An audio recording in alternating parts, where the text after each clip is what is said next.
Retraction cord. This is impregnated with aluminum chloride 20%, which I find we get a good dry field. And we have, when we look at the sulcular depth probing, we have about 1 millimeter. We placed our margin about 0.5 millimeter, not to violate the biologic width. And so it's important not to push the cord too far below the gum line, too far apically, so as not to impinge on the biologic width.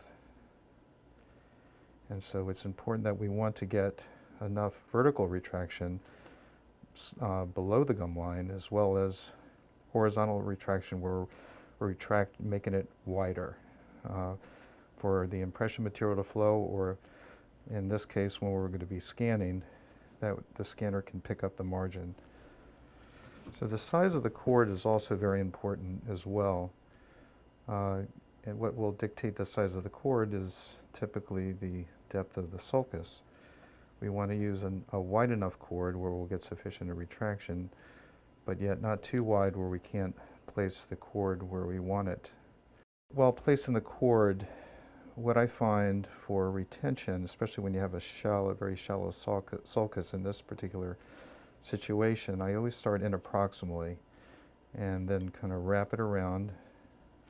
As I'm placing the cord subgingivally, I'm kind of placing it in a direction just in front of where it's already been packed, so we're not pulling it out. So I'm pushing it in and in a direction of the cord proceeding, so we're not pulling the cord out. Again, we're just putting it below the gum line. You still want to see the cord. You don't want it to disappear.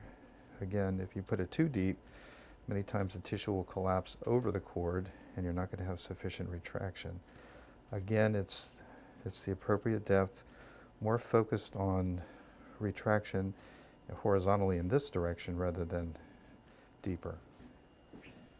All right, we have a little bit of excess on the back of the cord, so I will adjust that. So I'm going to cut the cord here just so we can approximate the two ends of the cord coming together. And it's okay to leave a little piece sticking up, so when we pull the cord, it's much easier to access.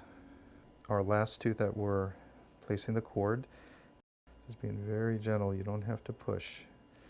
You just you just feel the resistance of the sulcus, the sulcular depth.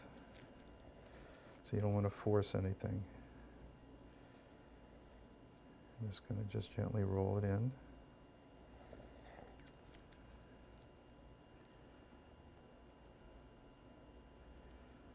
Okay.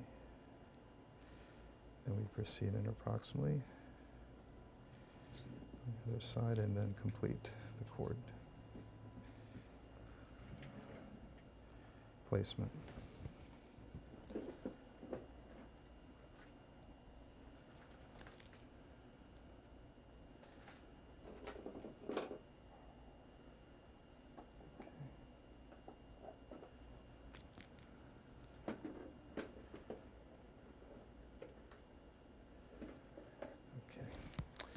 All right, so all the cords in place.